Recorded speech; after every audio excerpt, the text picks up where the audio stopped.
Y'all, I have to re-record this live because this is ridiculous. This is honestly very ridiculous that I have to deal with this. I'm at the end of my rope with this nonsense. My patience is in like triage right now.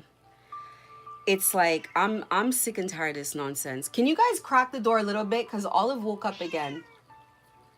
Just crack it a little bit so she could get through. Okay, there she goes. Anyway, I'm gonna have to re-record my live. Let me start off again. So I came here. I had another live I recorded this morning. I'm gonna re-record it anyway. It is what it is. Close it back, please. I'm gonna re-record it. So I had something to say. Let me start off the same way that I started off before. So, look, this is a lot. This is a lot. I remember very much feeling like I wasn't ready to go live. I wasn't ready to come on here. Now, I understand that I understand what the plan and motive was for me to go live. Now I understand it. At the time I was like, look, first of all, on a natural healthy day, I'm a very honest person, but my opinions are controversial. It's kind of like when you have these tweets that say what is one opinion that you would get in a situation with pitchforks at your neck for saying. Most of my opinions are contrary to popular belief. This is how I am because I look at things from an independent standpoint. I don't just sit there and take one perspective or popular belief. The second thing about it is I am a very honest person who doesn't like mincing words. I do not like coddling nonsense because I am the same way with myself. I push myself, I hold myself accountable, I don't leave excuses for myself, I keep going. I am being gang stalked, with which anybody understands what that feels like, what that looks like. That is a 360-degree attack on your life. And I don't make excuses to not show up to work, not get bills paid, not have things happen to me. I show up and I get it done regardless. When I was being gang stalked, actively, because I was outside every day, I was going to work every day, I was in public 12 hours a day, whatever have you. When this was occurring with me, I made no excuses. I still went to work every single day. I still got things done. I still had to plan for holidays. When holidays were rolling around, I still had to I had to remain on top of everything, and it didn't change. Nothing changed. I had to keep doing what I had to continue doing. Because I'm like this, and I don't know if I tend to be too hard on people or whatever the case is, and I've raised my kids in this way where, to me, it's not so much that everything is black and white, and it's not that I don't have compassion, because I have a lot of compassion, but it's like sometimes when things need to be done and when it's critical and when it's crucial, I just don't mince words about it. So I was constantly saying to God, like, are you sure that I am the right person for this? And I'm no one to question God, but constantly asking, constantly trying to push the question, are you sure that I should be going online and talking to people? Because I know how it is. In normal day society in my life, I hold my tongue with a lot of things. Somebody says something to me that I might think is ridiculous, I hold my tongue. Because I have for a long time already known it doesn't matter what I say, it's their life. And that everybody's on a journey and everybody's going to figure out in their own time what they want to do, how they want to do it. And they have to learn from their lesson whether it works out or not. So I've become, over so many years, so used to holding my tongue when it comes to people that I don't put myself in any situation where it's like it's not worth the conflict for me. Do it your way. however you want to. So because I've already been living like that for such a long time, I don't see the point in me coming and giving advice. 10 out of 10 people that I told about gang stalking, 10 out of 10 people that I have told about gang stalking ended up getting gang stalked themselves. Truly because they just didn't believe it. Maybe it sounded too far-fetched, whatever the case is. Now, on top of this, I remember even trying to tell, and there's only really a couple people that I'll tell, like, listen, something's kind of weird about like what's going on around you, etc. People even get offended when you give unsolicited advice, as we all know. People get offended by being given unsolicited advice, which makes it great for gang stalkers because it's like they're gonna get away with things that they're doing, and the one person who's saying, hey, this doesn't make sense, they don't want to listen.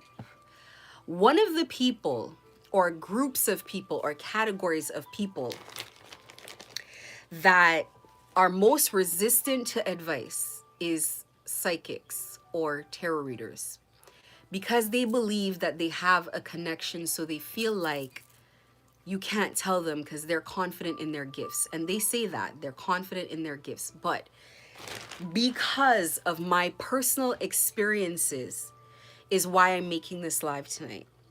Because of my personal experiences with how people abuse people with gifts. So first things first, let's talk about people who are clairaudient. People will whisper to you and talk to you the same way that the Most High would. And that voice sometimes, it might be a bit difficult to differentiate. It's happened to me. I was on a live and somebody projected their voice and said, that's petty, when I was exposing the fact that they're gay. So sometimes readers are reading things and you can see the reading go left because you can see that what they're saying is no longer making sense. It's no longer consistent. And they sometimes are very arrogant where they believe this is God giving the message. Another thing, I believe a lot of readers do not have a robust spiritual training. I believe that God is definitely putting people in place that can give the information. Putting people in place, I believe I'm one of them. Clearly, it's needed. But putting people in place, like somebody might be really good at one thing, but they're not really good at everything. And for me, I look at myself and I know what I'm not good at. I know, like, or what I don't have, or whatever the case is. But not everybody has everything. People have different pieces of things.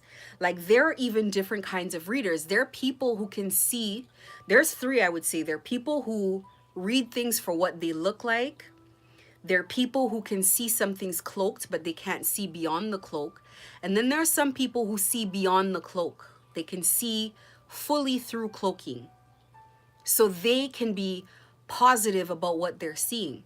And so, for example, if you're listening to, say, a reader who doesn't know about cloaking or cannot see through cloaking, then you have to sit down and decipher the information that they're giving you. It's not that they're wrong, but you have to decipher the fact that they're describing something that's cloaked because the information doesn't make sense. It doesn't make sense. So you have to sit back. And all of these things were things I had to work out myself through trial and error, because I've, in a lot of cases, been observing. So I'll see situations where, you know, sometimes I'll see the gang stalking, and then unless the gang stalkers start actively trolling, the readers sometimes don't think. They think it's just people that, you know, are following them. But the words that they're using, the way that they're speaking, everything that they're saying, it's like, this is a troll. This is somebody who's trolling. So a lot of the times when you wake up and you're asked to come on these platforms and help people and whatnot, it attracts all of these energies. It attracts all of this stupidity. It attracts all of these trolls that they don't want people who are waking up to get accurate information. So you're attracting a lot of losers, a lot of nonsense, a lot of lowlifes who just come into your lives and they just say whatever, and it's weird energy. It's constant weird energy, and it's like you're under constant attack. Now, if you happen to find yourself in a situation where you're channeling something with people who don't want you to channel that information, or you're helping their target, it also makes you a target. So you need to be spiritually aware. Now, I understand the reason why most of us wake up. We don't just wake up in an easy way.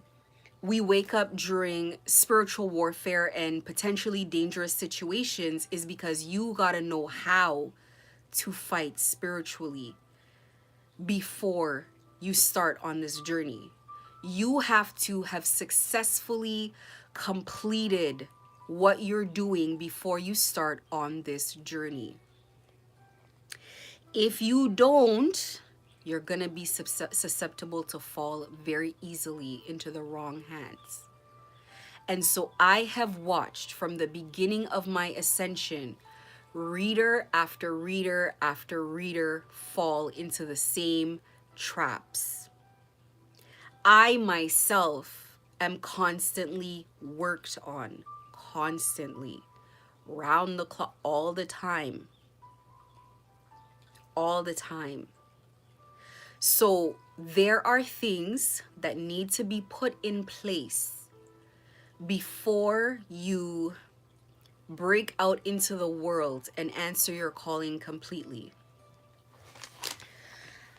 Once you start reading tarot decks, you're tapping into an energy that is almost flipping the cards out for you. As you shuffle, the energy is flipping the cards out for you. You're not just flipping cards. You're not just shuffling and cards are coming out. If you got a normal plain deck and you're not reading the deck, or an Uno deck or whatever, cards don't fly out the way tarot decks, those cards fly out. So this is divination. You're tapping into something. People say, when I listen to tarot readers talk about Jesus and stuff, I just think to myself, boy, this is dangerous. This is scary, because you have witches, warlocks, covens, whatever you want to call them, spiritualists, occultists, and the list goes on, listening to you, and they know that you don't quite know yet what you're tapping into, or you don't know that world. You're still in you're like between worlds. You're still in Christianity, and you're like barely dipping your toe in a whole different world.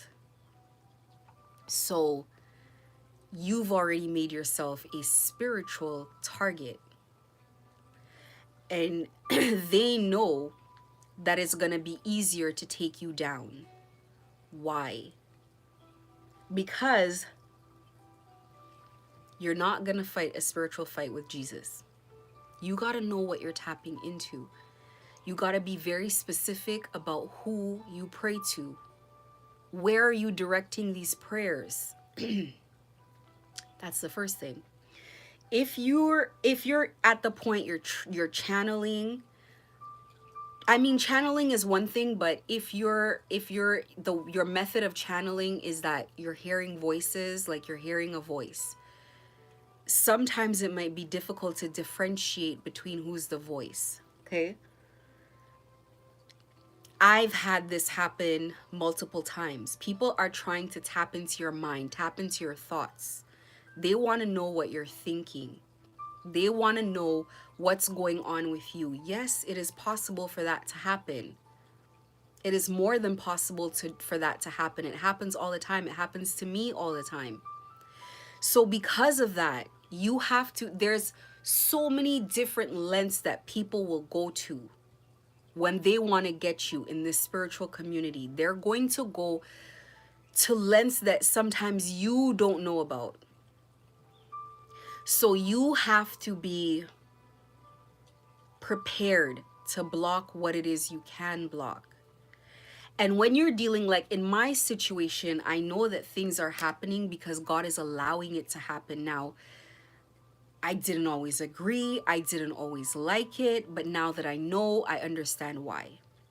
I understand why. You have to experience things to really know about things. Like reading something in a book or somebody telling you about something and experience something is two different things. And a lot of times when things happen, you need to find an antidote. You need to clean it up. This is what spiritual warfare is about. You need to find a cure. Now, people are not going to come on here and tell you all their cures, all their antidotes. You know, a lot of the stuff I give is just basic stuff, but it's structural stuff that I have to give to people, and the rest of the journey is yours. You got to figure out the rest of the way what to do. So, when I come on here and I talk about setting up your altar, there are 100 ways to set up an altar, 100 ways to give offerings, 100 ways for everything. You can go on any platform and you can listen to a million people, and then they'll give you, like, you know, 50 different methods. And you choose what works for you, or maybe through with your ancestors and your guides, they let you know what they like, what they want. However, it's not that it doesn't matter, because like I said, you're gonna do it with the way that works for you, or maybe culturally or traditionally what works out for you. However, there is no one way. Like, people like to try to make it seem like there's just one way. Like, we learned it this way and we do it this way and this way works for us and this is the only way. Absolutely not. There's 1,000 ways to skin a cat. So absolutely not. You do things, it's a personal journey. And I've always said this, and I believe this. Spirituality is a personal journey. And I also think that spirituality, unless you're in a coven, it's a solo walk. You really cannot trust anyone out here at all. If you're channeling, you need to put protections in place, because you're connecting to something. Hopefully you know what you're connecting to. You have to be careful what you tap into and what you get comfortable with tapping into. There's some people who feel very confident about their gifts, and their gifts have been gone a long time ago and they are being manipulated. I look at certain readers and I'm sure they must have, at least one of them must have figured it out, where it's like the readings that you're getting are inaccurate. And the readings that you're getting, you're literally just getting, they're using you to give messages that are erroneous. They're using you to misguide people. They manipulate the channels, the followers are fake, the viewers are fake, the commenting is fake. It's a whole network that is casting illusions in the tarot community. And it's like, it's almost like when they're ready, they're going to turn off that channel. When they're ready, you know, if they had 100,000 followers, then you're going to see 99,000 of the followers kind of just drop off. They are no longer interacting, engaging, any of that. And then you see all your numbers drop, etc., etc., etc., because it wasn't quite real. Even my channel, I only have 150 or 160 followers, subscribers or whatever. The majority of that is fake pages so someone can stalk me on them. It's not real. My numbers on my videos are not normal. They're drastically regressed for the kind of content that I'm putting out and for the way that I'm putting out my content. All of it is an illusion. The best you can do is at least know when you're under an illusion, is at least know, be aware, because they will continue walking you down until they walk you off a cliff.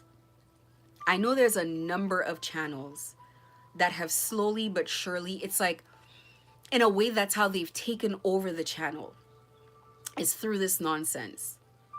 And that's the thing. It's like, people who have gifts are not teachable. And I can understand why people wouldn't want to take advice. Trust me, I get it. Once you've been gang stalked or you're in this world, you're not going to want to take advice from anyone because you don't know who's who. I totally get that. However, you must be protecting yourself. You should not be doing a tarot reading unless you've cleaned out the space or the room that you're doing the reading in. The room needs to be smoked out. I always come on camera and I'm burning my sage. That is just one form of protection. Your home in general needs to be protected. There is no such thing as a spiritualist who's living in a house that doesn't have protection in it, at least not from where I'm from. You don't just have a home. And to me, and I don't know what people consider spiritualists. To me, a spiritualist is anybody who taps into the spiritual world whatsoever. It doesn't necessarily mean you do spell work. It doesn't mean anything like that. If you're very serious about your spiritual walk and your spiritual journey, to me, you're a spiritualist of some sort. Now it's like a master term, and that can branch off into a million things. You cannot be in a home and you think the most important thing about the altar is putting offerings on it. It's not that. There needs to be protection work on your altar as well. There needs to be protections in your home. This is not something that I feel comfortable sharing with anyone, but this is something that people need to look into on their own and make the appropriate adjustments. Otherwise, energies are just going to be hopping in and out of your home. And these things I had to learn the hard way. Imagine people just astral projecting and walking around your house. I used to have a lunatic watching me shower all the time. It's been a violation after violation after violation after. My children are in the home taking showers and there's someone astral projecting into my space. It's been difficult lessons. If you have to hear it like that in order to understand what I'm truly saying, then you gotta hear it like that. A bisexual, transvestite, spiritualist. So that means male or female. As a man, you're coming out the shower and he's turned on by you coming out the shower. There needs to be protection work. The candles that you light, these are also for protection. So when I say that there needs to be protection, there needs to be protection, or else they're going to spiritually rape you. When they come into your dreams, they project into your dreams and they have sex with you, or they attempt to have sex with you, or whatever the case is. This too is spiritual rape. This is a violation. And every time they do that, they're doing it so you can lose things in life. So things can fall out of your hands so they can curse you. It is not for your pleasure. You cannot do anything with anyone in dreams, eat with people, any of it. And there's those who believe, no, it doesn't matter, you're anointed, this and that. You need to pray that off of you when you wake up. You need to take the journey seriously. It is not just building a platform to get followers. It is a calling, a life calling. There is no need to be rushing to have a lot of followers before it's time. This is when you're susceptible to nonsense. There's no need to be wanting to make a whole bunch of money from the platform right away. It's not about commoditizing, monetizing a spiritual calling. It's not about being famous. I see a lot of girls come up and they're super dolled up before they get, and there's nothing wrong with that. But you must remember what you are here for. There are people whose eyes need to be opened. There are people who need help. This is very serious.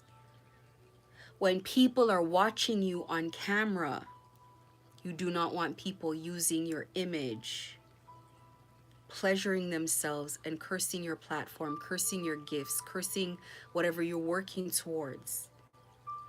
Like, they're gonna do it either way, but you want to discourage how you are encouraging that behavior. The budding tarot community is falling apart in a lot of ways. You know, normally when people are very spiritual, they understand certain things. So let's start from the top. First of all, hopefully, but I would not be surprised, people are covering their heads when they go to sleep. Hopefully with something black. Hopefully. and especially when you pray. If you are reading tarot, if you are divinating in any way, hopefully you know that you are supposed to be praying very often. You pray before you come on camera. You cleanse your space. You pray after you come on off of the camera as well. You keep protection around you while you're on camera.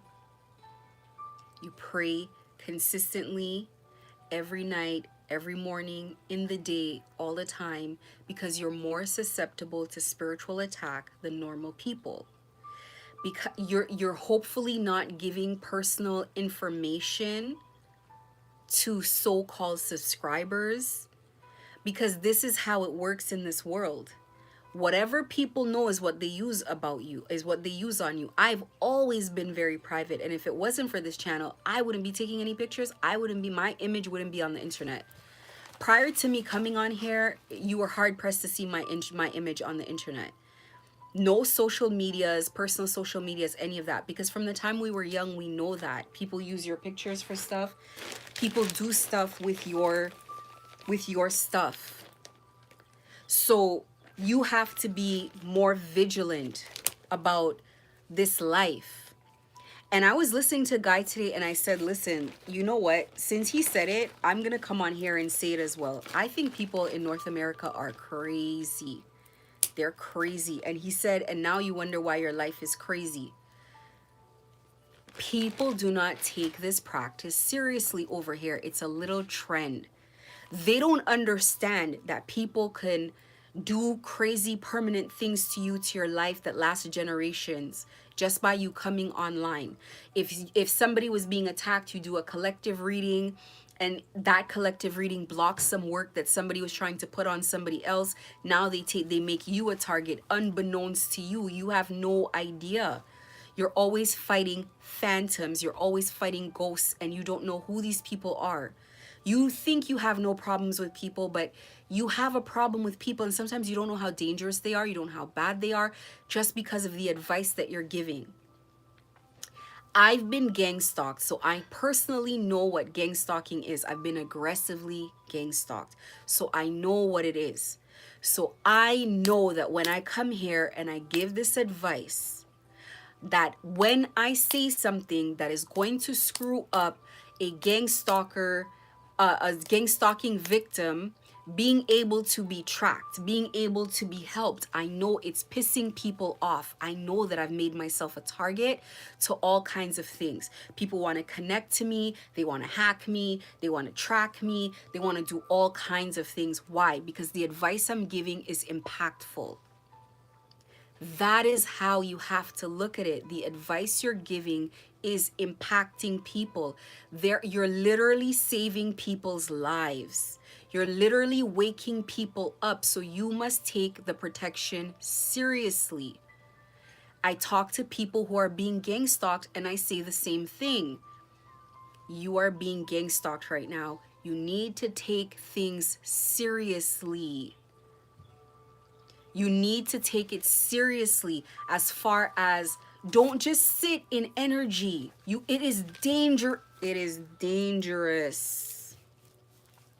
You got to clean out the work that these people are sending to you, and I mean immediately. You don't know what they're sending. You don't know what wishes they're making. You got to clean it up immediately. Do not sit in it. The longer you sit in stuff like this, the more permanent. So it's like you're walking around with things falling on your head all the time, soaking in, and you are not aware. I talk about, everything that I give is very basic, but it's extremely effective. It's things that you don't necessarily need to get from me, but it's like I use my channel to kind of structure it. So it's like people who are completely unaware, they come here and hopefully they can get information as kind of structured. I'm not necessarily doing collective readings or anything like that for people, giving people like what's going on in their life. To me, the collective readings, they're like all the same. Once you pick up the cards and you're tapping into the same energy, it's like you're channeling the same things, more or less. right? Maybe some people get a different version of the story here or there, but it's more or less the same stuff. However, who is talking about proper protection? Who is talking about proper guidelines that you need to take before you do things? Who is talking about, what you do after you come off of the camera?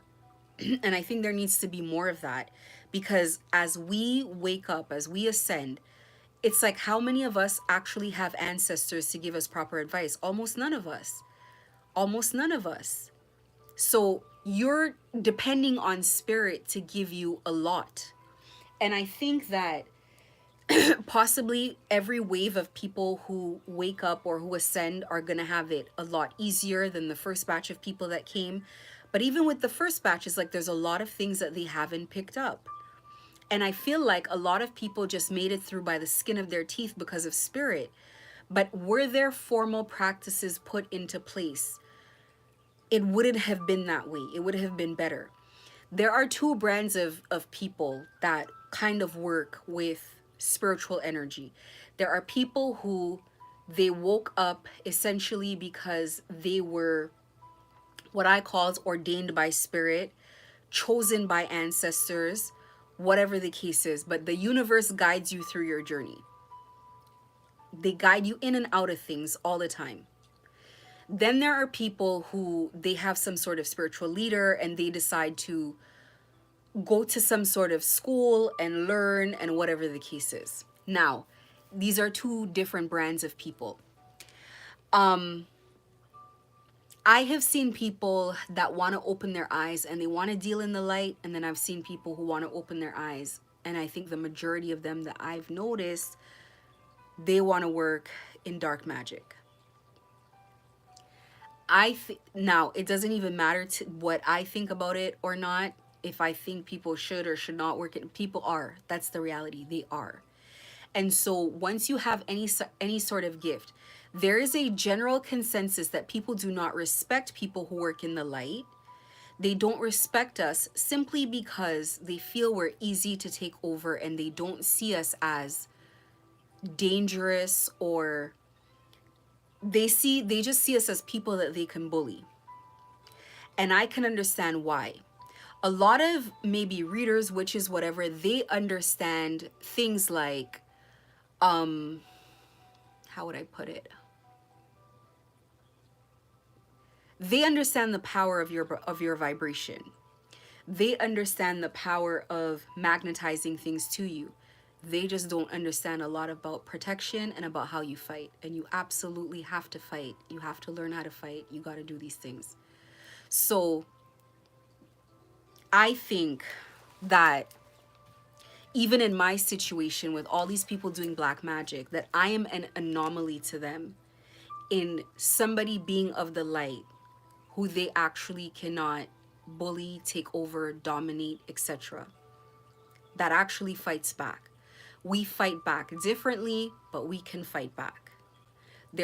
We are not here to put up with abuse. We are not here to be mistreated. We are not here to be bullied. And just because you want to keep a high vibration does not mean that you cannot enforce boundaries. It doesn't mean that you have to be susceptible to constant attack and constant bullying. You need to have protection around your home, around your children, around pets if you have them, around a business if you have a physical location, etc. Like, you need to protect your space.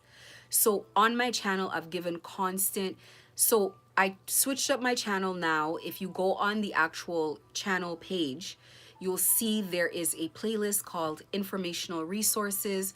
You go on there, and that is where you're going to find... and I should probably put the other playlist. There's another one for healing as well. That is where you find information on things like, I give my perspective on how to set up an altar, how to protect your home. What else would I say? Crystals for healing, crystals for spiritual attacks. If you're being attacked in your dreams, what crystals you want, etc., etc., etc. Now, you don't need me for that. This information, like I said, is so basic that you can go and you can Google it, you can YouTube it, you can whatever. Like, it's just basic stuff. It's not stuff that, it's not like Googling spell work. Like, it's not like stuff that you have to like be afraid of getting. However, you do need to have a practice in place. Let me give you a story. So a girl named Amira worked for me, and she was under some sort of spiritual teacher, John Ferrer, more than likely. And you know, they have this very like little like stuck up attitude too about them, where it's like they feel like they know so much, and it's like, oh well, they teach you to do things and they're doing spell work on you while they're around you, and they think that you don't know. They're experimenting on you. They're tapping into very strong deities that are beyond their, if that deity wakes up on you, you do not have what it takes. You're not equipped to handle it. So she used to try to do little spell work on me or whatever, and I kind of liked her as a person, but it was like I used to shake my head, and I don't give people advice. Believe it or not, in real life, I have to really be panicking inside for me to give people advice. Even my own ex, so many times I'm this close to saying something, this close to saying something, this close to saying something. And it's like, finally, when I saw how bad this was, I had to say something. And it went exactly how I thought it would. Doesn't believe in anything. But I'm seeing really scary stuff. So I'm thinking to myself, even if I would have told this little girl what she's doing is crazy, the fact that she's trying to work on me in my own store while she's here, I don't really let her find out. She'll find out. So she's playing games. She's playing a lot of games. She thinks it's cute. She literally thinks it's cute, and she doesn't understand the severity of what she's doing.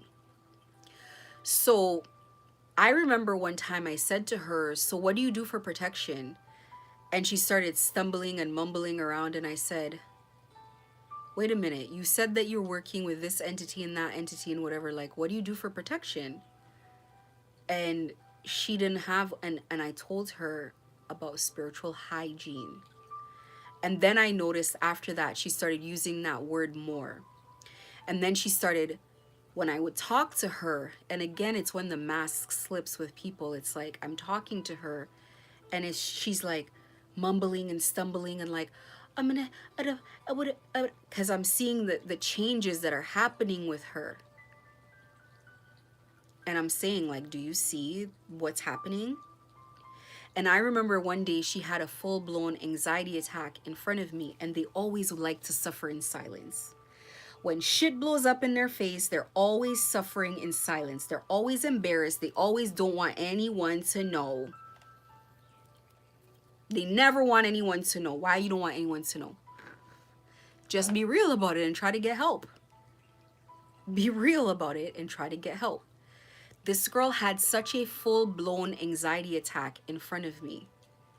Like, barely able to stay standing. And I said to myself, this could be one of like 10 reasons. It could be so many reasons why you're having this anxiety right now. It could be because of the stuff you gave me for Christmas that had dirty energy on it. That could be one. It could be because of the dirty energy that you play in and you don't even know how to cleanse yourself. That could be two. It could be because you're being attacked by the so-called spiritualist that you're working with, a spiritual advisor. That could be three. The spiritual advisor is misdirecting people on purpose because they're doing work on people, so they don't want people protected. It is the most malicious thing I've ever seen. The spiritual world is dangerous. So I'm standing there and I'm saying to her, I'm like, you've been playing and stuff. No, I haven't been. You've been playing and stuff. That's why you just had a full-blown panic attack. It's not even anxiety attack. You had a panic attack in front of me. No, I didn't. You gotta stop what you're doing. You gotta stop it. Oh, but I don't. I did stop. I did stop. You know, and now if I do things, it's just for myself. It's like love work that I do. I'm like, girl, shut up. That's their universal thing. Anytime you hear somebody say, I just do work on myself to make myself more da da da da da, BS. I just use love spells in my relationship to sweeten it because it's boring. BS. BS. You don't need any of that.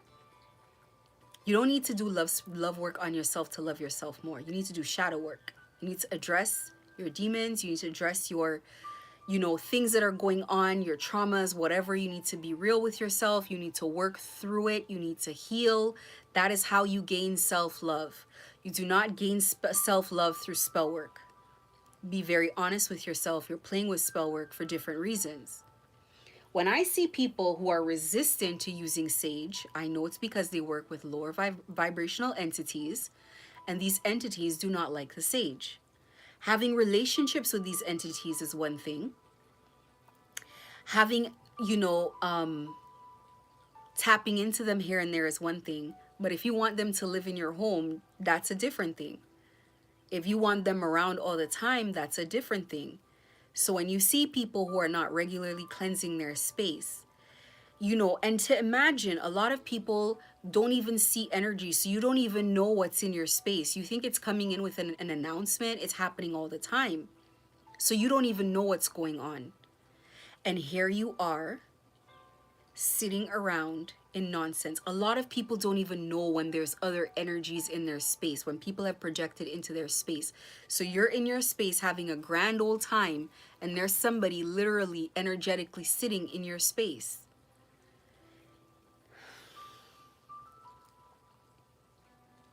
People have been doing readings on live, and people are like flicking their hair. They're in their space, they're in their energy. The protection work is very serious. You cannot overlook that stuff. That is scary. Because you're not scared doesn't not make it not scary. It is something that needs to be addressed. Everything that happens spiritually has some sort of significance, and it needs to be addressed. No matter what it is, it needs to be addressed. Something needs to be done about it. You don't just sit in it. You don't just go to sleep. It's like something happens in your home and you just go to sleep and you're like, I'll deal with it in the morning. Are you insane? No, you got to deal with it now, immediately. And this is why I say have enough sage on hand that you for emergencies, so that you're not running out. You don't want to be caught without being able to do a basic cleanse. Sage is just the beginning of cleansing and cleansing work, or it's not protection work, it's cleansing work, and it's just the beginning. It's just the beginning. I personally have dealt with people that will try to come through sage while pregnant. You don't know who you're dealing with.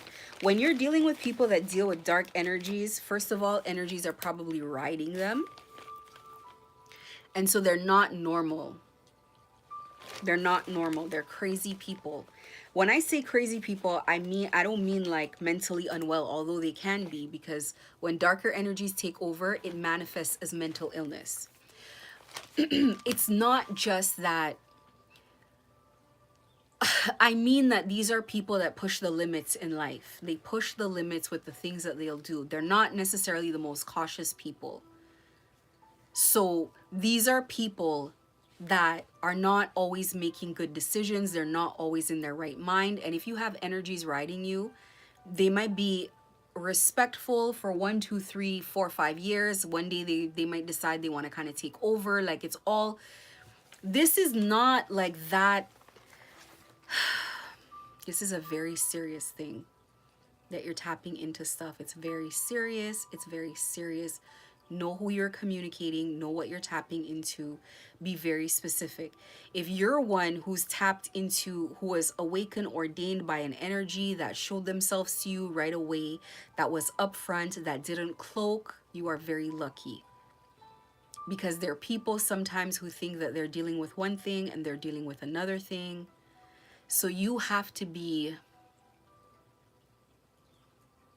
you might not be real with everybody, but be real with yourself. Spirituality is not a game. I don't even think it should be monetized. I don't even think, you know, in my personal opinion, I don't even think spirituality should be something that people should never necessarily. Okay, let me explain it this way.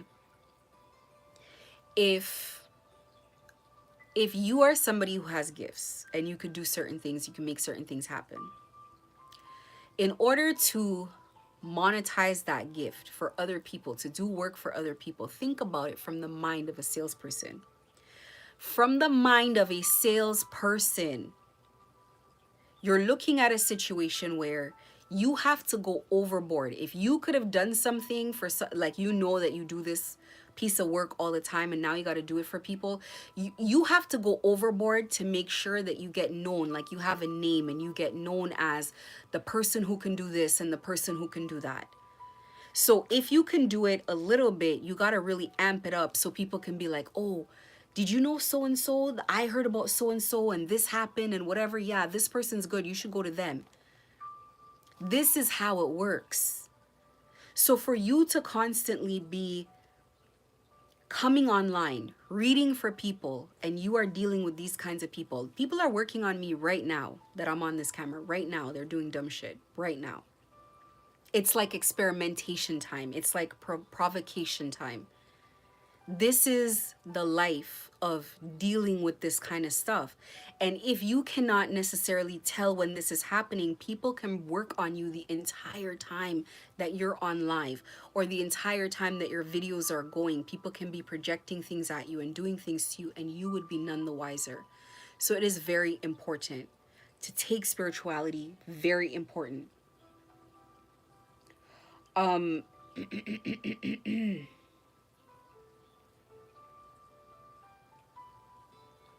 The other thing, and the last thing that I'll say before I end this live, commitments need to be taken seriously with spirit. It really needs to, like, people are not understanding when you wake up and you're ordained. First of all, you don't have a choice, because once you wake up, you know, I woke up and I was already under attack. An attack had already been launched while I was waking up, while I was having my spiritual awakening. So it is what it is. But if you woke up, and I don't think anybody had a choice, so scrap that. I don't think anybody, because I personally did not have a choice, but I don't think anyone has a choice when they wake up. It's just a part of your path. So you've woken up, you don't have a choice about the matter, sorry. And you've connected to a spirit. Spirits, your spiritual family, your ancestors, whatever have you. You have to understand that you woke up for a reason. You have to be very clear about what that reason is. And then you have to be clear about why you are needed. And you have to not make it about anyone else or anything else but yourself. It very much must be about what it's supposed to be about, because this is not a safe place. Once you wake up and you develop a relationship with spirit, and you've stepped into your North Node and you've stepped into your calling, that in and of itself is a pact that you've taken. It is a contract, a spiritual contract. It is binding and it comes with rules. It's not like how we go sit somewhere and make contracts at the bank, at a lawyer's office, wherever. It's not like that sort of formal thing. It's not like when people get initiated into these, like with their orishas and all of that. They understand that when they do this, when they get initiated that way, it is explained to them verbatim that this is a spiritual contract. It is binding. There are stipulations, and you cannot come out of this. This is your life. This is the rest of your life. And more than likely, this is every lifetime that you're under this. Every lifetime. You're going to wake up again, however, and you're going to be under again because you're needed for whatever reason. You might just be in a loop of doing this all the time. So You need to take this seriously. I see people that are very serious about growing the channel. I see people that are very serious about monetizing their channels. I see people that it's a business. Nothing wrong with being compensated for your time, especially if this is something that you put a lot of time and energy into. Nothing wrong with it. But the foundation of it all is that you are doing it for a reason, for a greater purpose, to wake people up, to assist people, to ascend people, etc. Being that this is the foundation of what you're doing, is the spiritual part of it, everything else is secondary. Everything else is secondary to the work that you're doing, the mission that you're on. And part of that is staying alive. And when I say alive, I mean spiritually alive. There's a difference between a spiritual death and a physical death. Like, we all know that, right? Your body can keep going with something in your vessel. I'm not sure what. You might be walking around here, but spiritually, there's something else going on. So it's a responsibility that you have to be careful with yourself, to be private with your life, to understand that you cannot have friendships the same way that other people can. When people do spiritual work, not here, back home, they understand that they just cannot just be friends with anybody. They just can't be going everywhere. They just can't be out and about. They make themselves too vulnerable. So they have to live a different experience, a different life experience than other people. And you have to just come to terms with it and like literally just accept it, that it is what it is. This is the life that you live. You cannot be friendly with these people online. They are not your friend. In fact, I would venture to say that they are quite possibly your enemy. You need to keep boundaries. And whatever high and buy with people online stays online. It doesn't grow to be anything more than that. And you need to be careful. The community is going to fall apart if people don't start taking it seriously. I can see it. I can see when they start doing things with people. And a lot of times what happens is these people that attack you, they realize that by attacking you, things backfire. And they still want to attack you, so they get other people to do it, not telling people that it's going to backfire. That's the kind of energy that somebody who would know they have an STD and sleep with people anyway, that's their energy. Knowing that someone is going to face a backfire for something and making them do it anyway. So a lot of the time, sometimes the people that they get to do things like that are kids or younger people that are experimenting. So now they're sending you experimental work. It is so ridiculous, the amount of nonsense that you're going to be on. You can't just do one thing or the other thing. You need to bring them together as a routine. You need to bring them together. Spiritual hygiene is like physical hygiene. You don't just bathe, take a bath, take a shower every now and again. You do it every day, all the time, and more as needed. If, say, for example, you took a shower this morning, but then you went to on like a mud trail or whatever, you're going to take another shower. And then you come home and you're going to go to dinner, then you might want to take another shower again before you leave. So it's the same thing. Though you have a practice of maybe doing something every now and again, or every, twice a day, once a day, whatever, you got to ramp it up as needed. It then makes you understand the importance of the entire practice, that you implement the entire thing and you don't skip days. You don't skip prayer, you don't skip meditation, you don't skip cleaning your space, you don't skip a single thing. I will clean my home whether or not it's clean. And I mean both physically and spiritually. Whether or not it cannot be clean enough for me. It doesn't matter. It's just keeping up a routine so that when attacks come, you do not have to get ready. You are already ready. You're already ready. Attacks that would have hit with a certain amount of intensity are not hitting as hard, simply because you're already ready. They're being blocked, they're being intercepted, they're being broken down before they can even get to you. So you're not being hit as hard.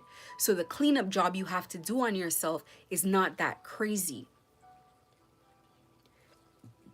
Excuse me. Your commitment to spirit is sacred and it is firm. I made a live today earlier, and I'm gonna have to redo it because I deleted it by accident. And that's okay because I'm gonna do it better this time. I made a live today and I was talking about answering your call as far as making moves when you are guided to make moves. A lot of times we are nervous, justifiably so. We are scared, all kinds of things because of, well, we perceive these situations as dangerous.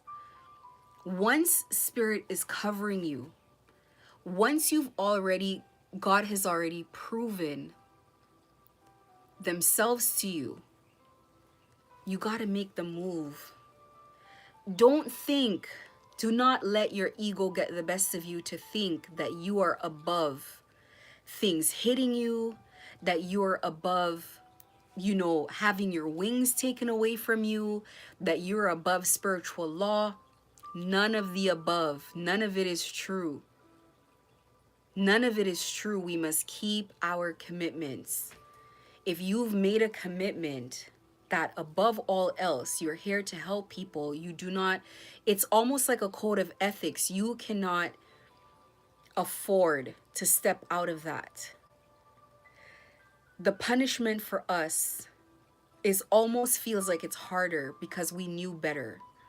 We knew better. It's a different kind of betrayal.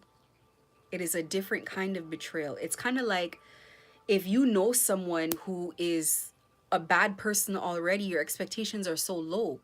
But when you see someone who's supposed to be an example, who's supposed to be leading people, doing vile things,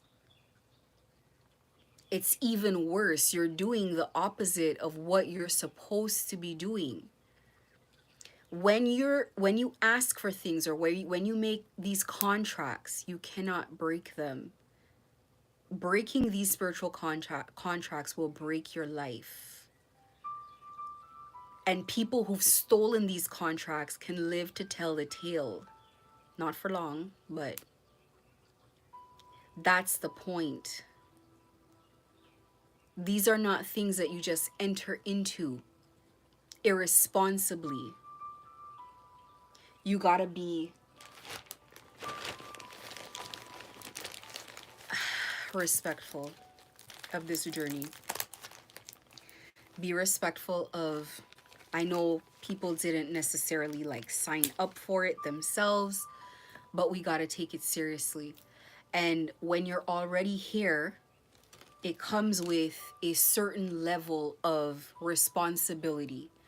And it comes with, part of why I didn't want to come online before I felt like I was 100% ready. When I say come online, I mean tell my story and all of that. I would have hoped that I would have been able to do that at the conclusion.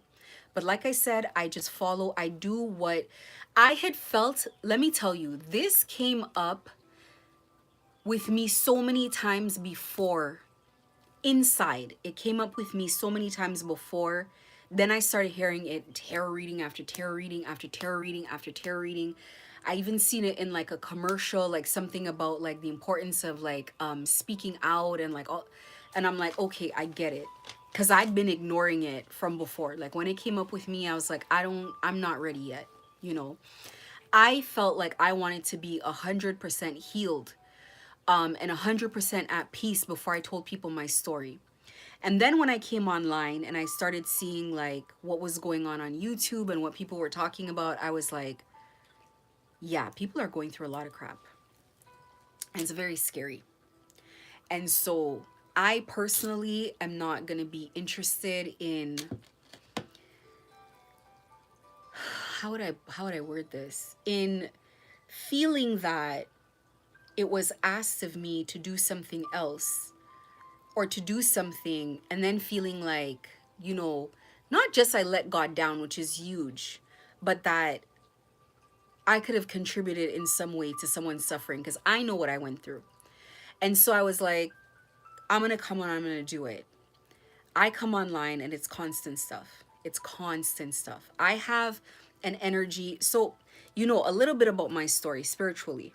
And just one part of this story is that these people did not want me to make my ascension, and somebody wanted to prove that they stole my spiritual contract.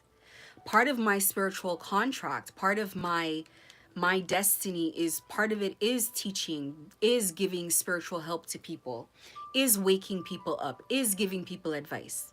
So me getting up here and doing this on this platform it's proving that they didn't steal anything. It's proving that I'm already in that path. It's proving that there's nothing that they can take because I'm already walking my path.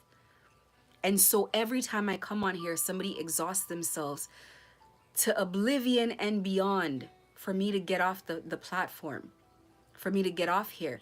But me being on here makes me realize, well, this is why I had to go through the spiritual fight before I did it. Because imagine if I didn't know what was going on and I'm coming on here, people are projecting in my space, I'm not protected, things are not clean. I've been through this kind of spiritual warfare for so long, like years straight, that it's my regular life. I'm desensitized to it. What used to feel crazy feels like nothing. I can sense an energy. I can sense the desperation. I can sense all of that stuff, but it's like it's not like the first time it happened.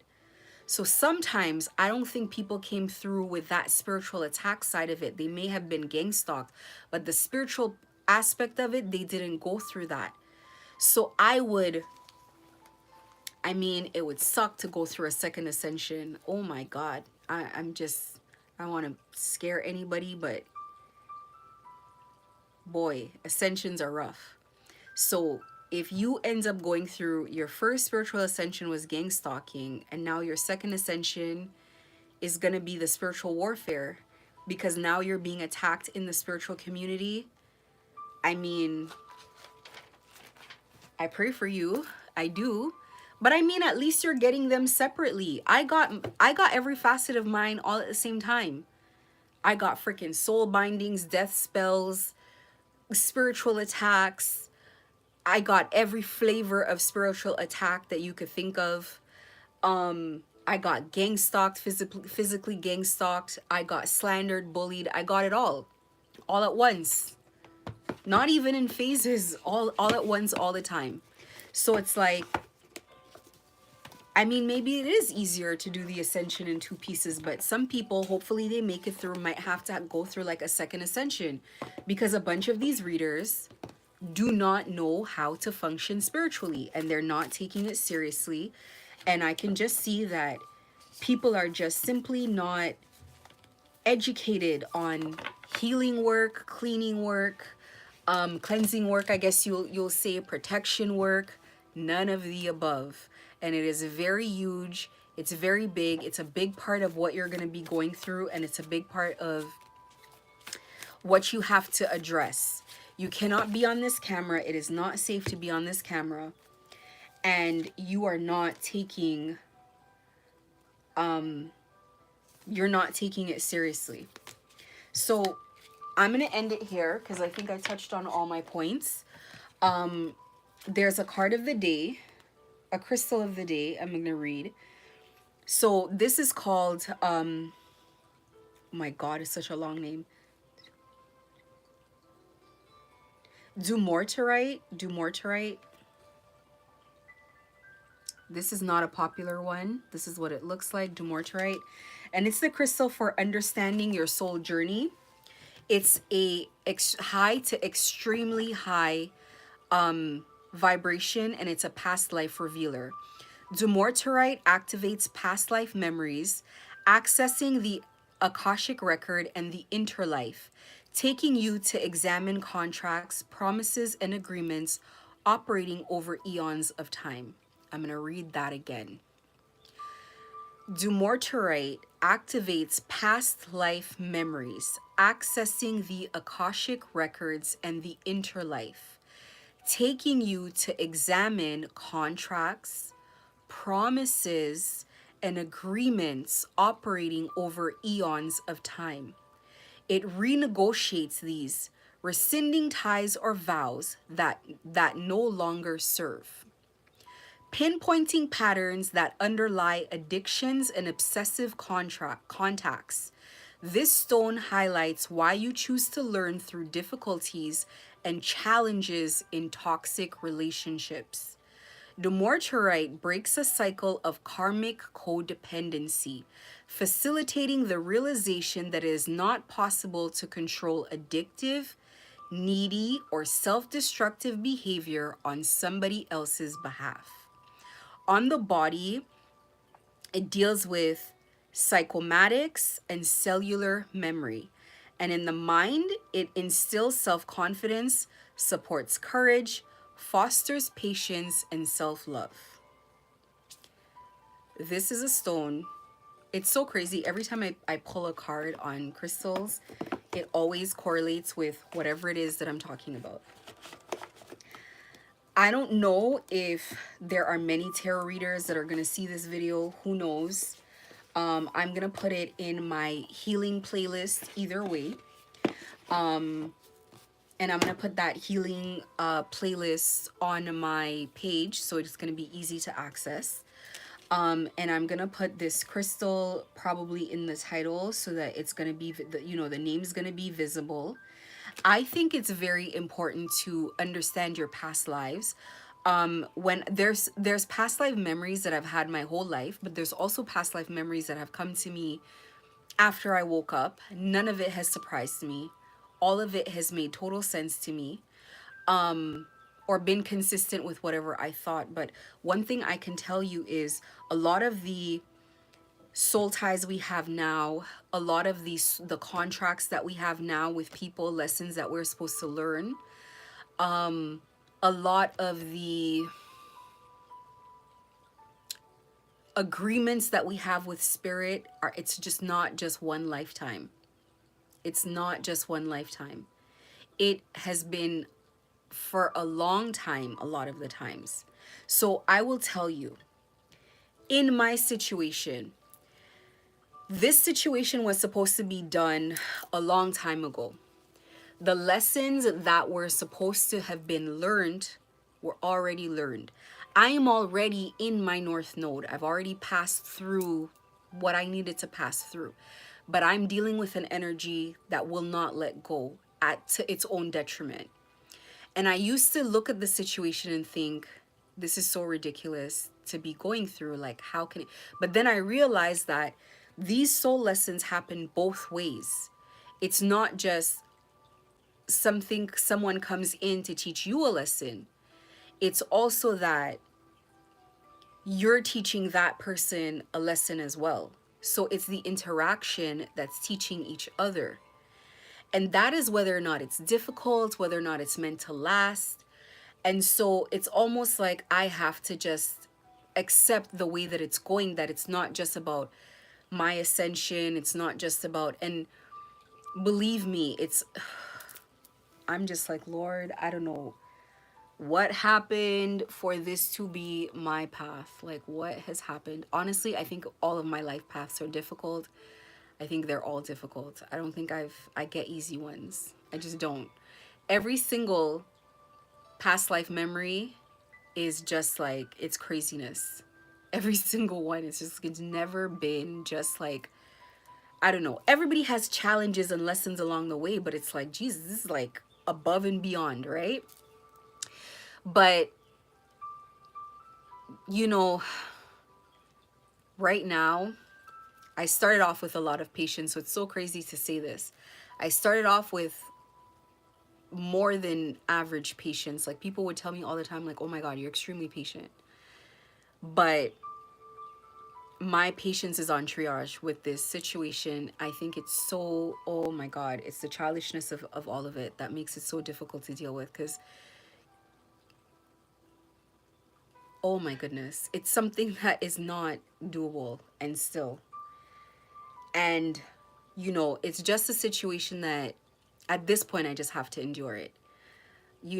My ancestors know I have to, God knows I have to endure it. They're not even, it's like nothing needs to be done, nothing needs to be fought, nothing needs to be learned. It's like you just have to endure it. It's like this person's turn to learn some lessons or whatever. I don't know. But my God, you know, it's like you can have patience with things when they are logical, within reason, there's an end goal, etc., etc.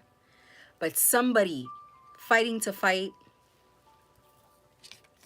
it's just dealing with childishness. It's just,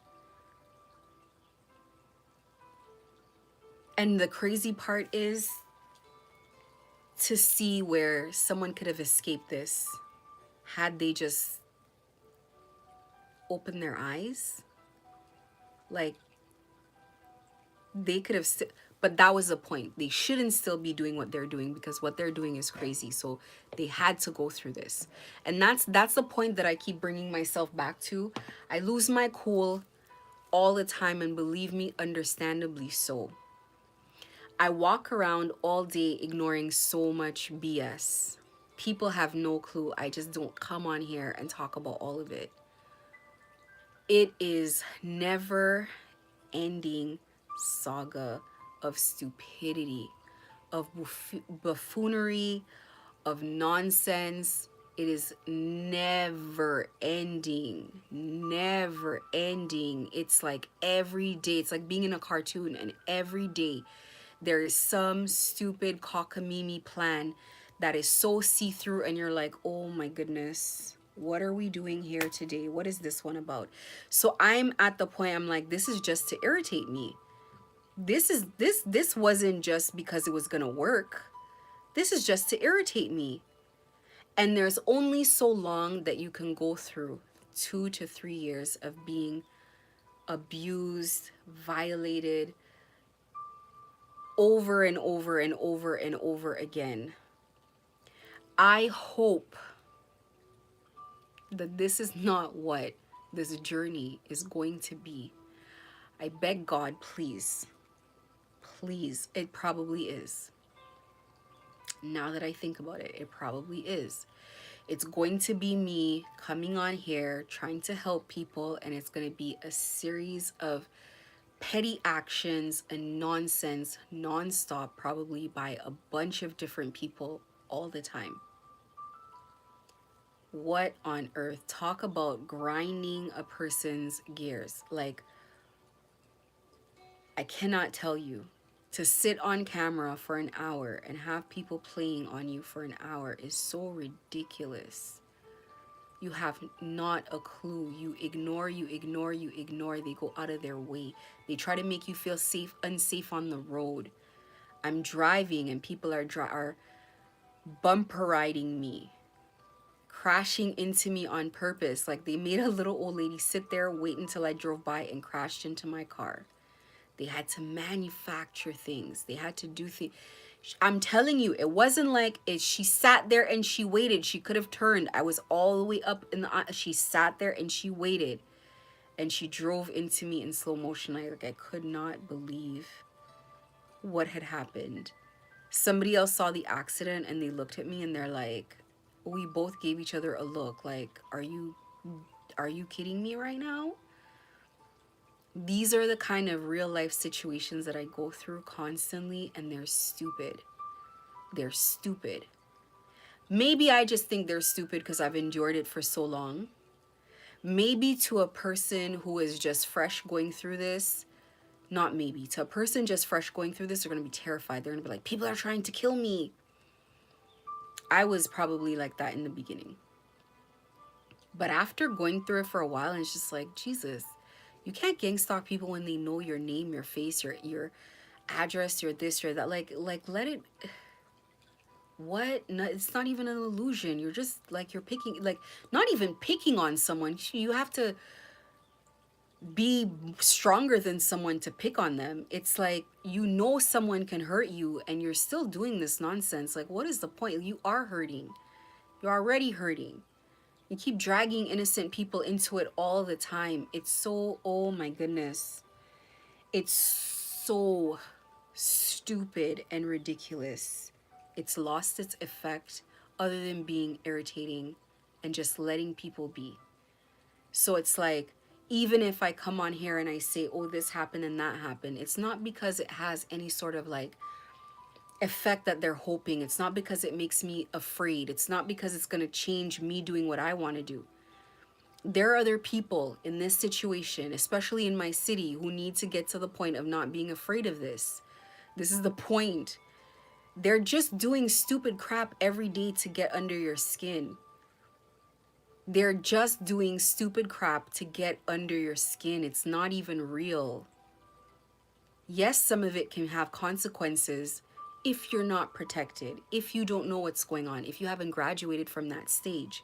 But when you graduate from it, you've ascended, you've broken the soul tie, you must look at it as what it is, an aggravation and an annoyance. You got to get up and do what's best for you.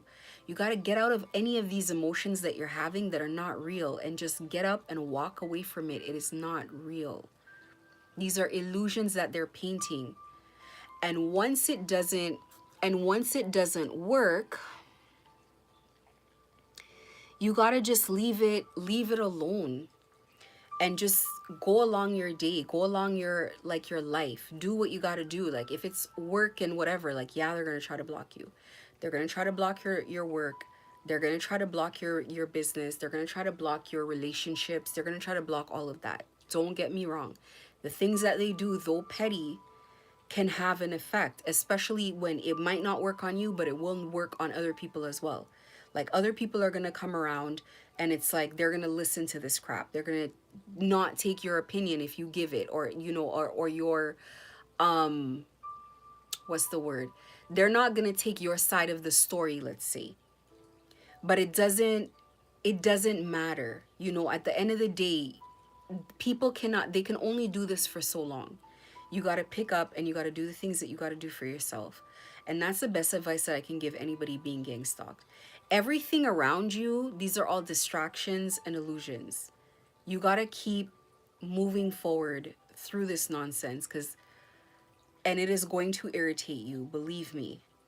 I have watched readers, I have watched, actually every single reader I've ever watched has blown up at some point. And it's like, I guess this is part of it because I'm going through it. It's just part of it. I've had my time to blow up on camera as well. You'll watch readings and people will be so pissed off. I've watched people get up and walk away from it's irritating. It's so dumb. It's so stupid. It's so ridiculous.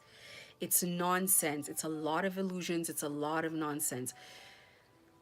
You got to do your best. And a lot of times when I give advice, I got to retake my own advice constantly. That, you know, I think maybe this is a part of it why I can come on camera and things can happen and I'm not gonna, it is what it is, because you know what?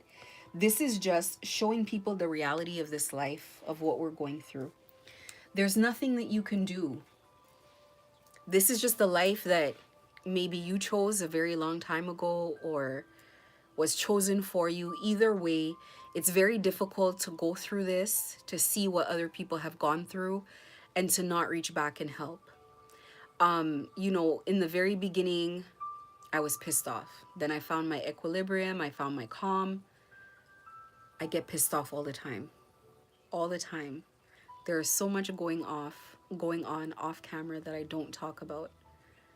Like, there's so much that goes on off camera that I do not talk about. And a lot of that too is just remembering that I've endured this, going through what I've endured. It's like, I still can't believe gang stalking is real. Like some days I wake up and I'm like, I cannot believe this is real. I can't believe this is really happening. I can't believe people do this. I can't believe people are enduring this in real time. It is so scary that people are going through this in real time, that nothing is happening. This is quite possibly the worst abuse I've ever heard about, much less experienced. It is so crazy. If I did not have God with me by my side, if I did not have spirituality, if I didn't have prayer, I literally would have had no one. Which means that there are people going through this who have no one at all. No God, no ancestors, no help. And no one praying for them either. No one is sending prayers their way for when they can't say a prayer for themselves. This is why I come on here and I endure this nonsense. Even if I know that people online are not going to understand my beliefs, they're not going to understand the things that I say, they're not going to understand why I say it this way, they're not going to understand why I'm saying, please put the Jesus thing away. Jesus is for peaceful times. You need something a little stronger right now. They won't understand that because they don't understand fully my journey. But I promise you, if you can take the advice, if you can put away your disbelief, if you can just try to understand, I think my eyes keep going to these cards. So I'm going to have to do it. I'm going to have to pull these cards. If you can put away your disbelief for a bit and just consider that there might be something to this, that this might be real. You know, it's very obvious to anybody really paying attention that I've obviously gone through something and I'm still going through the remnants of something. It's very obvious that I'm not on here making up a story. When you go to pages of people that are pretending or they're really gang stalkers themselves and they're stealing kind of the way messages from people and the way other people talk to kind of like make it look like they're also a victim, make it look like whatever they're saying is real.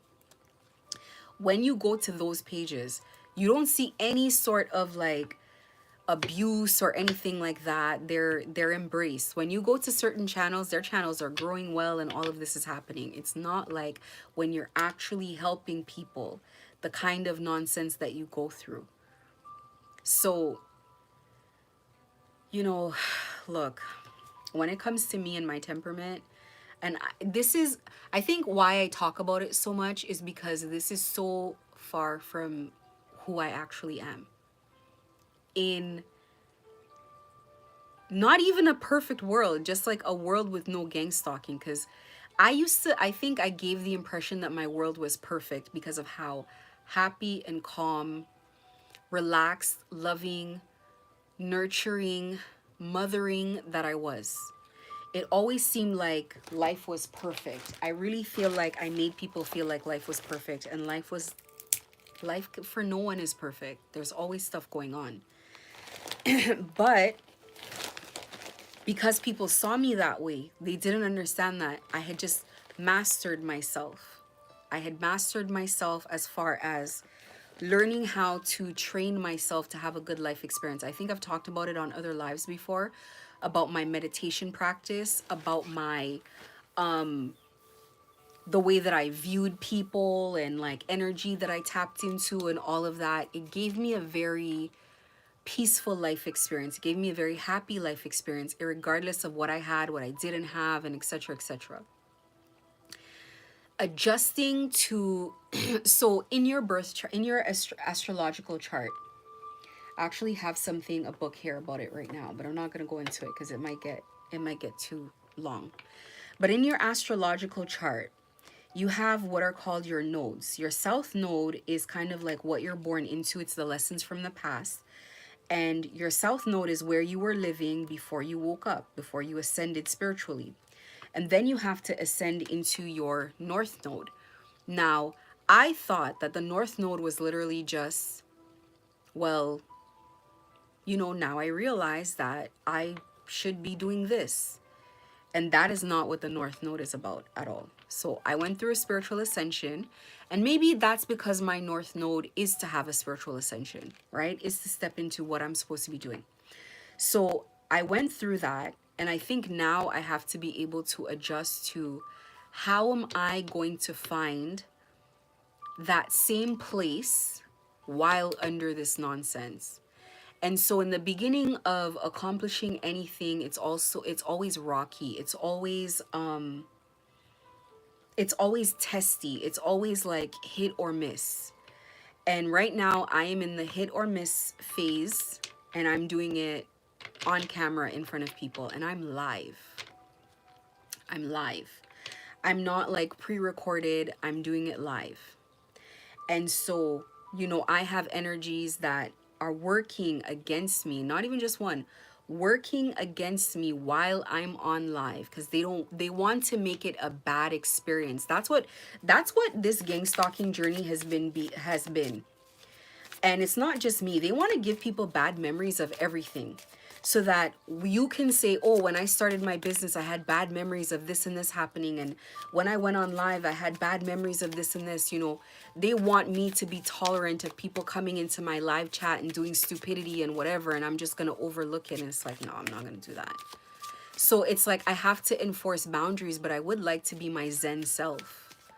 I would like to be, and I'm not saying to be my old self, to definitely just incorporate the lessons of the past with, the new chapter of my life. Because quite frankly, who doesn't want to be happy all the time? Who doesn't want their peace? Who doesn't want that? And perhaps I gained that by having boundaries in the past that were so, so strong. It past me would have never came on this camera at all. I don't know how they talked me into this. This is crazy. Like, I still think this is a huge accomplishment. This is very anti who I've ever been. But, I think maybe it wasn't realistic the way that I was living, to just block everything out, in order to have peace. And it's not that I was necessarily scared of conflict or anything like that, but it's just like, once people start, it's like, I'm already tired. I'm already exhausted. I'm pre-exhausted. Like, when I meet people, I can tell that they are dramatic, and I'm pre-exhausted. I'm exhausted before it even begins. So once I can already see behaviors that are ridiculous, I'm already like, hey, that sounds great, but not me, not now. Have a great day. Like, that's where I'm at with it. But anyway, I'm gonna make another video. I have to re-record the video that I made earlier because it's really important. It's talking about making the moves that you need to make regardless of fear. We are all fearful. I've had to get on here and speak about the whole cartel. That cartel. The dangerous drug dealers. I've had to get on here and speak against them. You cannot imagine how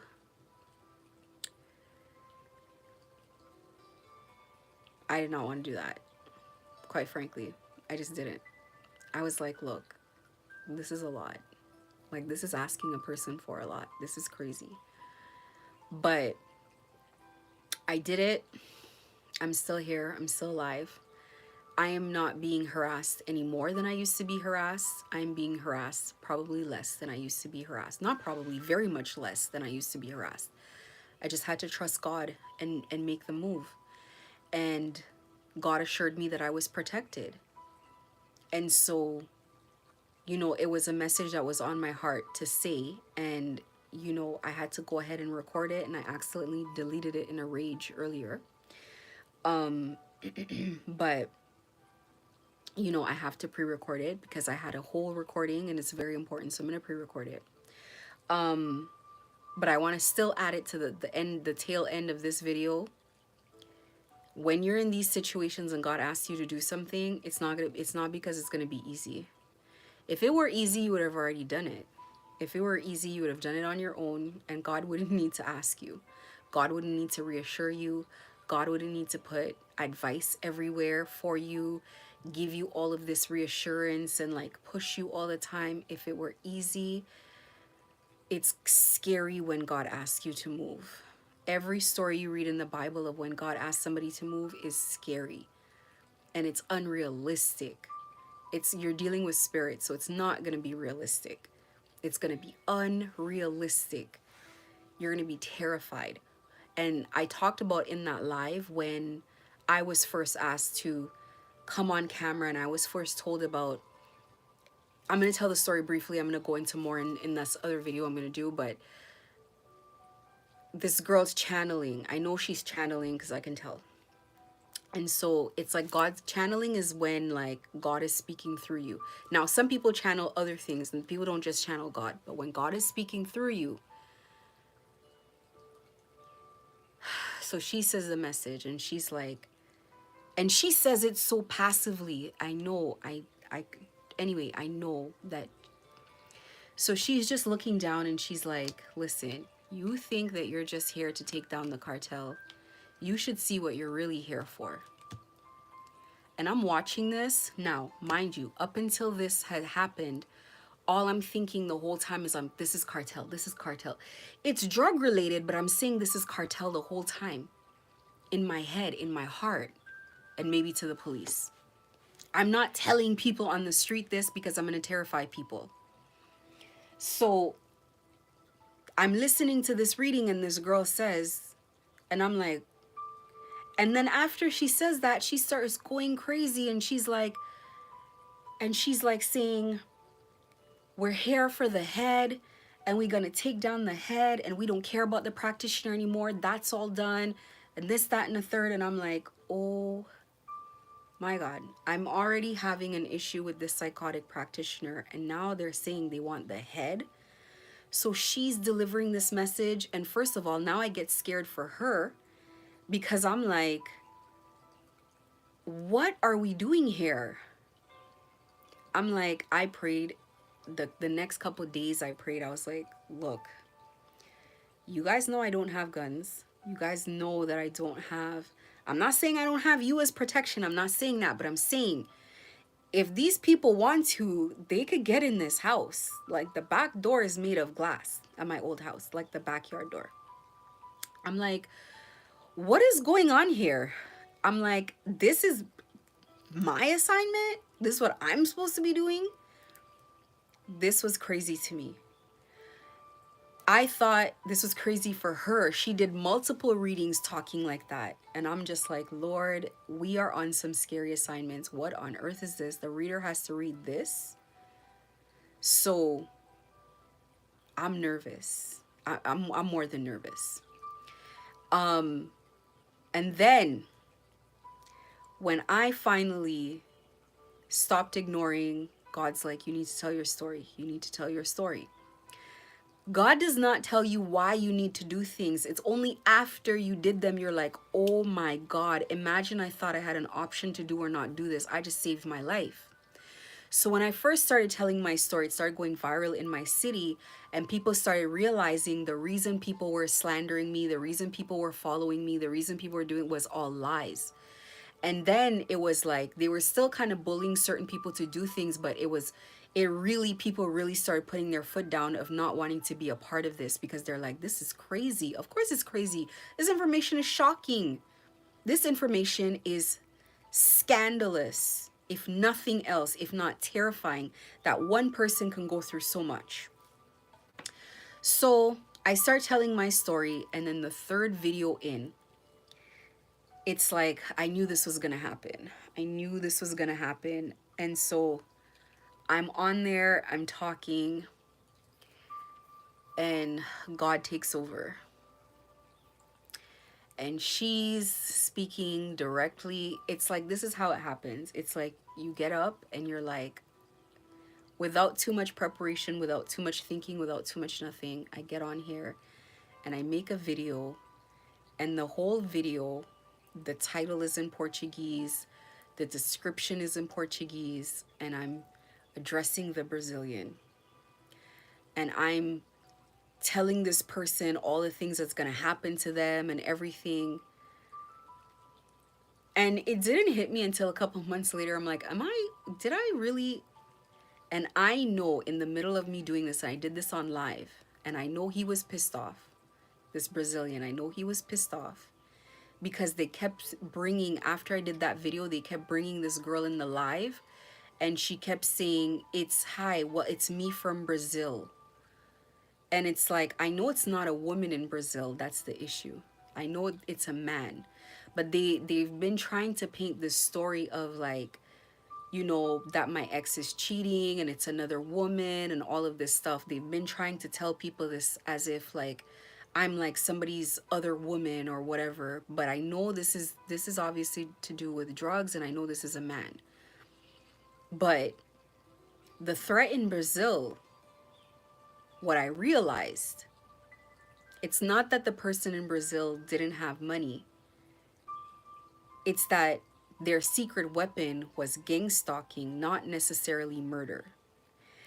The secret weapon is the money that will exchange hands, that will make your life difficult, not necessarily murder. So think about it this way: they will use bribing to make things difficult for you at the company that you're dealing with, but the company still has to do it in such a way, because if it gets to the board members or if it gets out about the company, you put it on Twitter or certain places, it looks so bad because we're in Canada, so they can't do the same things that they do either in the States, and definitely not the stuff that they do in Brazil. If the Brazilian had it his way, he would have just taken me out. But he can't take me out because we're in Canada, and because I've made so many police reports. And to be quite honest, they can't take out my ex either, because if they did, it would just prove my point. If anything happens to either one of us, finally, we can prove that it's real. So they can't really do anything that way. They're limited. You think they haven't had these conversations with themselves that they're limited? This girl has made all these police reports. She knows who John Ferreira is. She knows this person. She knows that. She's seen this. All these other companies are implicated, etc. So they're limited to just undercover things that I cannot prove, abusing me that way.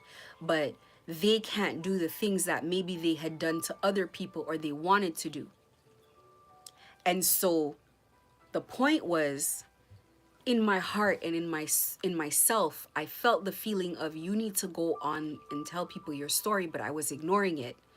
I knew that this was the thing that I had to do, but I was ignoring it. And then I start seeing it every tarot reading. Every tarot reading was talking about the fact that you need to go online, you need to tell your story, people need to hear about da da da da. And I was like, okay, fine, I'll do it. But that's what saved my life. That's what, not my life necessarily, but that's what stopped my abuse. That's what really put this situation in, like, it really put the car in park. If it's like every time it was dwindling, support was dwindling because their money was dwindling. Believe me, the people in Brazil are not rolling in money like they used to. The influence is dwindling. You can smell it in the air. You can feel it. You can see it. His money is draining. This is backfired money spells. It's draining. There's a lot of things happening. And people, when they're going through backfires, they don't tell you. Especially people like that with a lot of pride who associate themselves with having a lot of money are not going to tell you. But it's draining. I know it's draining for a fact. For a fact. I don't question myself when my gut tells me. I don't question. And I've known this for a while. If there were more money, this thing would be going strong. So, I could see that things were slowing down. But every time it would dwindle down, it's like they would try to pick it back up. They would try to do things. But when I started telling the story, people were like, this is disgusting.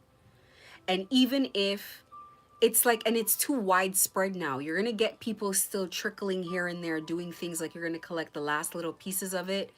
But as far as the way it was happening before, it is a direct result to exposing someone for who they are. And I went through this phase of telling my story and really exposing John for who he is. And then I went into like the spiritual stuff and helping people and whatnot. So it was like a progression. But there was a lot of exposure happening. So all of these lives used to happen on Instagram for months. And so it was every day on Instagram. So people would catch it and then I would post it on there. So it's like people had no choice but to catch it, to catch what was going on. And so it became just known in the city because, again, it's a scandalous thing. And so when he began to be exposed, people started to just pull their hand away. Even if they're not doing it because they're a great person, they're not doing it because it's like, it shouldn't come out like this. Most people are entered into the drug trade without them even knowing what happened. Like, I'm exposing the whole system. The whole fact that it is all an illusion, it is all manipulation. They manipulate people, they put them in these situations. When people finally understand what they're in, then and they were gang stalking people to get in, just like me. And they did it to this Indian couple, just like myself. They did it to this Indian couple. I sent them a video and hopefully they watched it. I saw them get gang stalked. I saw them put this couple in poverty. I saw this guy taking free food donations out of the no frills bin. And then before I knew it, I saw him on a picture in Miami on vacation, him and his wife and the baby. And I knew what happened. So, and when I seen him, he was delirious. He was out of his mind. This is why I keep talking about the anxiety you gotta start breathing properly. You gotta take it serious. This guy was like looking all over like this, like they send energies and entities to him. So you start seeing dark figures in your house and around you, and they send this energy. So it's like he's seeing it in the daytime, and somebody like myself, I'm not seeing it as he's walking around, but he's seeing it, and the energy is bothering him. He's going through something spiritually. This is why you cannot let the work that they're sending sit in your home. The saging is important. The crystals are important on your body when you go to bed. The crystals are in your hand. The prayers, everything. Salting around the bed so you can get a good night's sleep. Salting, around your whether it be your bedroom door, the perimeter of your house, whatever it is non-negotiable. The candle being lit round the clock is protection work. It is protection work. So that when you're not home, and it must be in a glass, please. And if you're like literally not home, then like I have a candle here, the 7-day candle. You would take this and put it in a bigger jar and put more water around that jar, so that just in case if it cracks or breaks, it goes into water. Okay, now if a protection glass, like a protection candle like that, cracks and breaks, it's somebody sent work and the candle caught it. Like it's not candles and stuff like that. They're just not going out for no reason. They're just not breaking for no reason. None of the above. It is definitely, it did its job. So having it in your space, all of these things, you need to have protection work going all the time. That's what this video was about today. You need to have consistent protection work, but you got to get the breathing under control. You got to be normal. You got to be calm. You got to try your best. When people are noticing, in my situation, they're noticing that projecting rage at me is not working because I recognize it. Oh, this is not mine. And I alchemize that feeling and I get rid of it. Now they're just trying to dig under my skin in any way possible. Any way possible. No matter how nonsensical. It's ridiculous. It's very ridiculous. But anyway, let me just read this card so I can end this video. Don't place limits upon yourself. You're an infinite being with unlimited potential. You can have and be anything you want. Don't hold yourself back or allow anyone else to. This is your life. Live your truth and remain heart-centered at all times. This is so important if you're being gang stalked, to be a drug mule. They want to take away your free will to live your life as you should. And the example I was thinking about today is, I remember when I used to think having a $1 million house was such a huge thing. And it's like all I could do is dream about it. I'm like, one day, but I would think practically, well, how would I do this and how would I do that? And I turned around and bought a $2 million house. So now I look at houses and I'm like, oh, I can do 5. What's the difference between 2 and 5? Then once you get to 5, what's the difference of 5 to 10? And it's not about having a big house or having a house that's expensive. It's just about expanding your mind to what you can become and where you can grow. And a lot of the times when you're around these kinds of people, they gaslight you, they beat down on you, they talk to you any type of way, they make you feel any type of way, and they look for anything that you can be insecure about, and they want to tell you that to make you feel uncomfortable about yourself. So you start categorizing yourself as much smaller than you are. I know who I am, and I know that I was better than this group, and that I didn't fit in there, and this is not a world for me, and I'm not this person. So somebody else cannot tell me who I am. I don't fit in there, and I'm not going to be in there, and that's the end of that. And there was just no negotiating beyond that. So you really, when you're, and I'm really talking to specifically, but I'm talking to everybody, but it's specifically to people who have found themselves in this world. You're better than that. You're more than that. They're just stunting your growth. They're stamping on everything that you're trying to build. You try to build a business, they want to squash it. They want to squash your reputation. They want to do all of these things until they're trying their best to make you believe their lies so that you don't want to do better. You have to love yourself, and you have to say, I would prefer not to live, than to live like this. That is the point that you get to when you say, I don't care. I'm doing whatever I want. I don't have to listen to this. I don't have to pay attention to these people. I don't have to care. They want to make you feel insecure about everything. So you really have to look past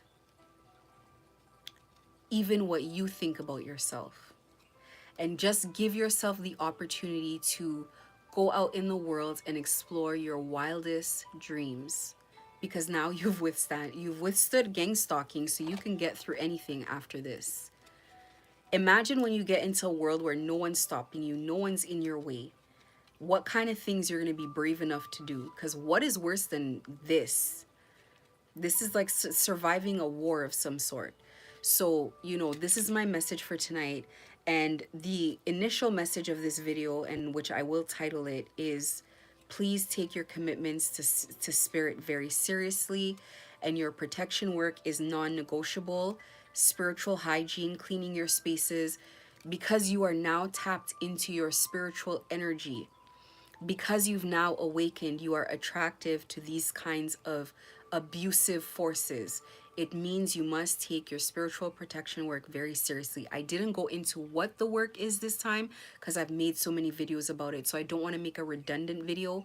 You can go into one of my playlists. I think it's like the healing playlist or informational. I only have two playlists, informational resources or the healing one. And you can look up, that sort of information on what you can do to protect yourself. And like I said, it's beginner information, it's basic information, and the information beyond that is information that you and your spirit guides are going to figure out together as you have your journey. They're going to protect you, they're going to give you advice on things to do to keep yourself safe. But anyway, thank you. I'm going to cut this video off, and have a good night.